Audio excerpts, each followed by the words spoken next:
Jangan lupa like, comment, subscribe, dan klik ikon lonceng untuk terus update video-video terbaru. Assalamualaikum warahmatullahi wabarakatuh. Wahai sahabatku, semoga sahabatku dalam kondisi sehat walafiat di bawah lindungan dari Allah Subhanahu wa Ta'ala. Bulan Ramadan adalah bulan diturunkan Al-Quran, dan Al-Quran itu dijaga oleh Allah Subhanahu wa Ta'ala.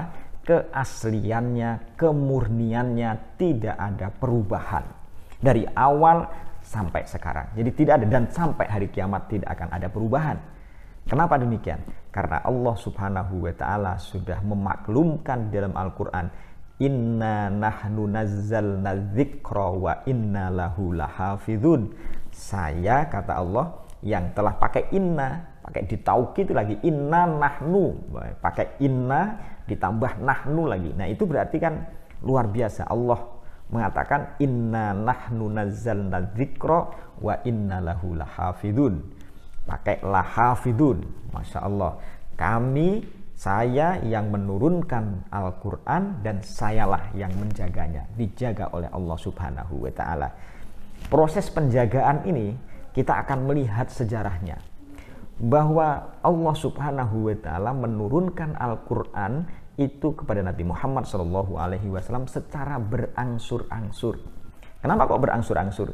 Ya, tujuannya supaya dengan karakter manusia supaya mudah menerima, supaya manusia dalam menerima hukum itu bisa gampang, supaya mudah dihafalkan, bisa dihafal dengan cepat, dan supaya manusia itu tidak kaget lah bahasanya, supaya tidak kaget ketika menerima hukum, dan juga supaya disesuaikan dengan masalah yang dihadapi, masalah yang sedang terjadi, sehingga muncul istilah namanya asbabun nuzul, sebab-sebab turunnya Al-Quran. Sebab-sebab itu berarti ditentukan dari peristiwa-peristiwa yang menuntut jawaban, lalu Al-Quran turun. Namanya turunnya secara tadrijian. Penerapan hukum itu secara tadrijian. Coba kita melihat bagaimana tradisi Arab yang pada saat itu terbiasa minum khamar menjadi kebiasaan. Tapi caranya untuk mengharamkan khamar dengan cara tahapan 3 kali. Pertama, Allah menjelaskan masih ada manfaatnya. Walaupun ada madorotnya, tapi masih ada manfaatnya. Yang kedua, jangan kau minum khamar kalau kamu sedang sholat. Kalau kamu sholat jangan minum khamar, nanti bisa ngelantur bacaannya. Baru yang ketiga, fajtanibu, baru ada larangan. Jadi secara bertahap itu untuk menyesuaikan dengan apa yang telah menjadi kebiasaan, dan setelah menjadi kebiasaan itu untuk menghentikannya maka dengan cara berangsur-angsur.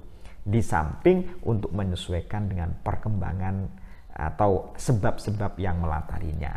Dengan sebab-sebab itulah maka Al-Quran sampai saat ini pun bisa menyesuaikan dengan perkembangan zaman dan situasi.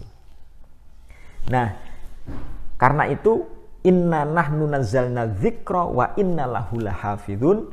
Pertama, Rasulullah Shallallahu Alaihi Wasallam menyarankan supaya orang menghafalnya.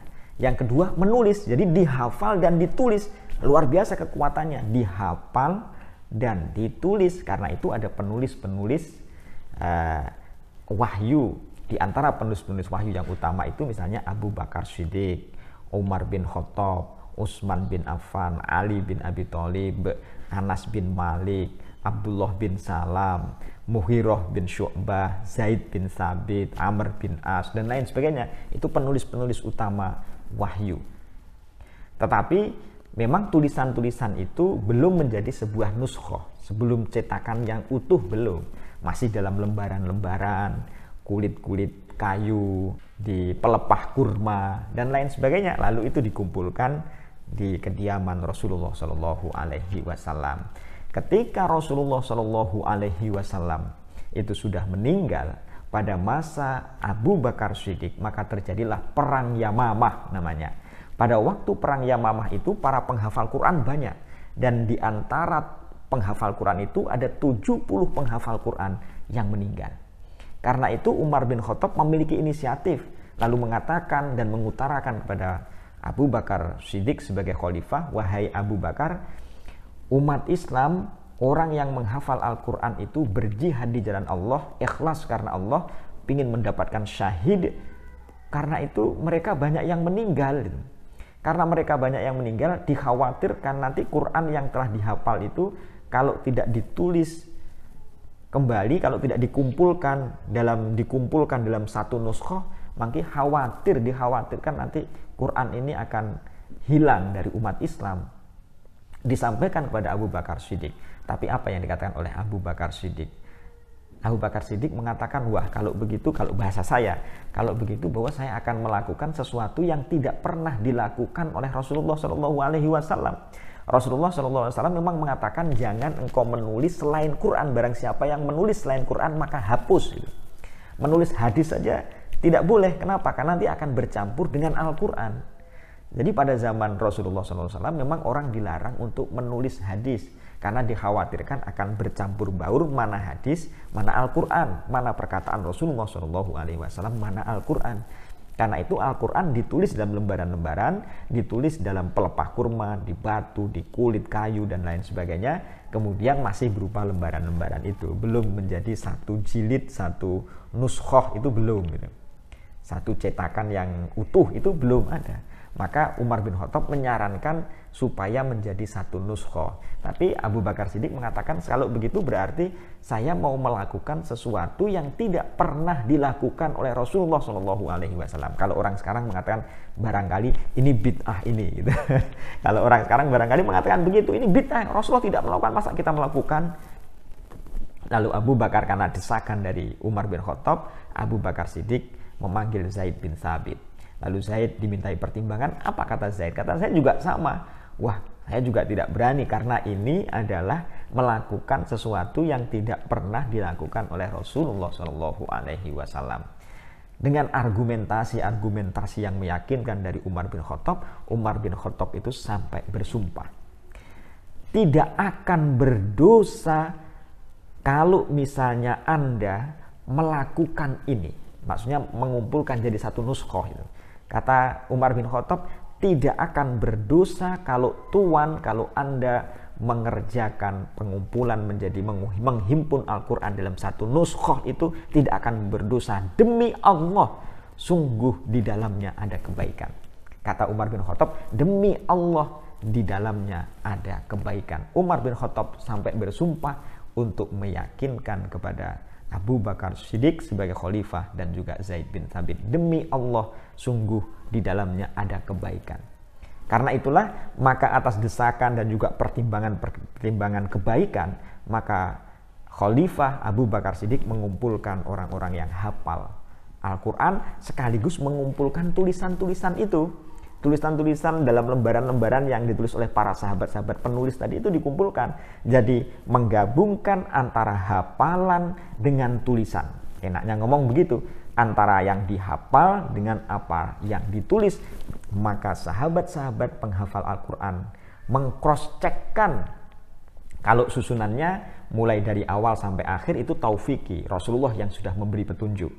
Jadi mulai dari awal sampai akhir dicocokkan antara hafalan dengan tulisan. Tapi ada juga yang apa yang dihafal tapi dicari di tulisan-tulisan itu kok nggak ada.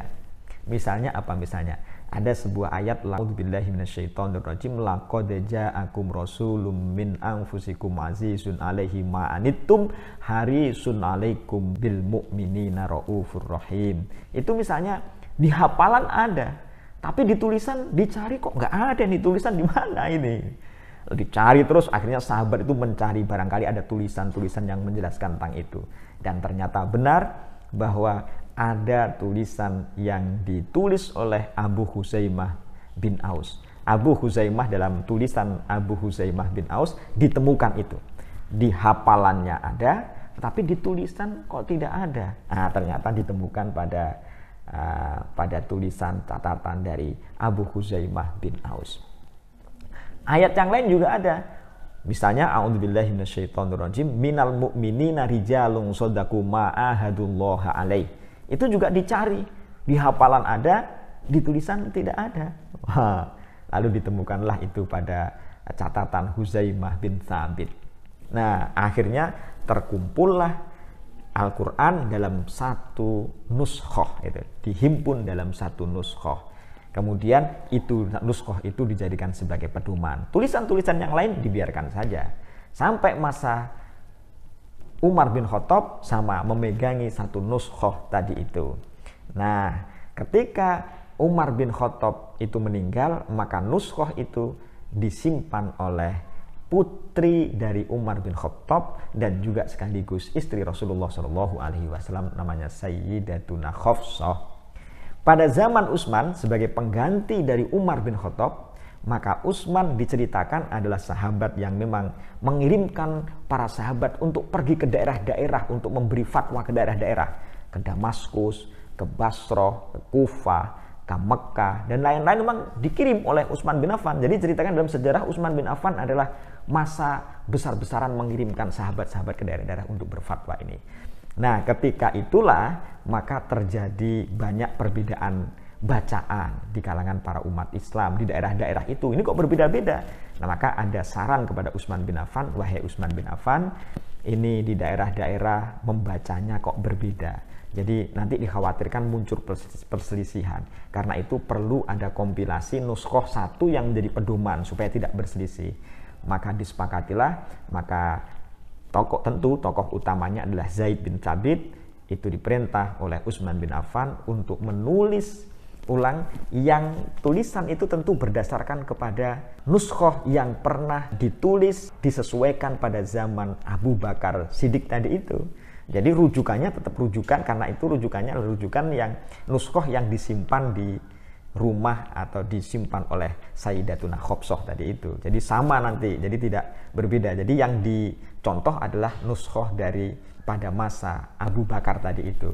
Baru setelah itu supaya ada keseragaman dengan yang nuskhoh dari Hafsah tadi itu yang disusun, dikumpulkan pada zaman Abu Bakar Siddiq, ditulislah lalu disebar kemana-mana. Ketika sudah disebar kemana-mana, disebar ke Basrah, disebar ke Makkah, disebar ke Damaskus, ke Kufah, dan satu ada di Madinah. Tentu yang asli, yang nuskhoh asli dikembalikan kepada Hafsah, disimpan oleh Hafsah radhiyallahu anha.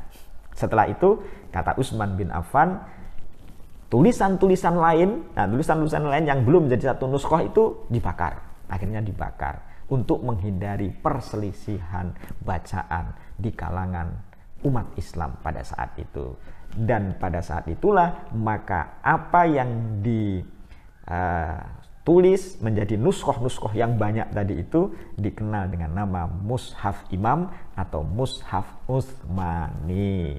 Jadi Mushaf Utsmani itu adalah sebuah mushaf yang ditulis pada masa Utsman bin Affan berdasarkan kepada nuskhoh yang disusun berdasarkan penelitian yang begitu ketat, berdasarkan hafalan dan juga tulisan para sahabat pada masa Abu Bakar Siddiq.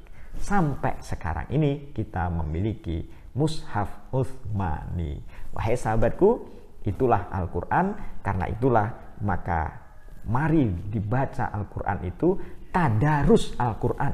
Tadarus itu dari kata darosa yudarisu, berarti saling belajar, mempelajari isi Al-Quran. Dengan mempelajari isi Al-Quran kita akan semakin tahu ini adalah bagian dari petunjuk, ini adalah bagian dari yang membedakan mana yang hak dan mana yang batil, mana yang benar, mana yang salah, karena Al-Quran. Mari kita belajar Al-Quran, mempelajari Al-Quran di bulan Ramadan ini.